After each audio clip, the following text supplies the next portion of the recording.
Well, the size of it all, the small decisions result in multi-billion-dollar outcomes. So, we'd see, it was a case where we saw one person was getting $1.9 billion sent to their NGO, which basically got formed about a year ago and had no prior, really no prior activity. So they just stand up an NGO.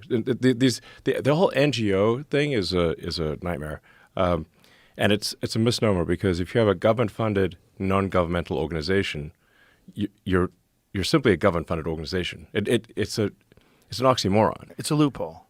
Yes. It basically, the government-funded NGOs are a way to do things that would be illegal if they were the government, but are somehow made legal if it's sent to a so-called nonprofit.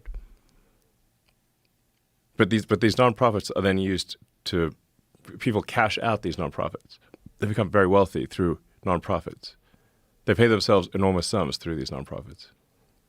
It's so insane that that's been going on for so long. It's a gigantic scam, like one of the biggest, maybe the biggest scam ever. And how many NGOs? I think there's a total number of NGOs, probably millions, but in terms of large NGOs, tens of thousands.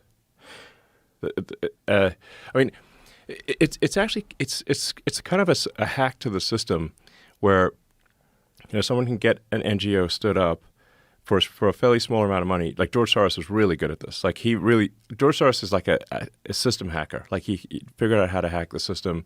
He's a genius at arbitrage. I mean, these days he's pretty old, but a genius at arbitrage. So he figured out that you could leverage a small amount of money to create a nonprofit, then lobby the politicians to send a ton of money to that nonprofit, so you can take what might be, a $10 million donation to a nonprofit to create a nonprofit and leverage that into $1 billion NGO. A nonprofit is a weird word. It's just a non-governmental organization, and then the government continues to fund that every year, and it'll have a nice sounding name like the Institute for Peace or something like that. But really, it's a graft machine.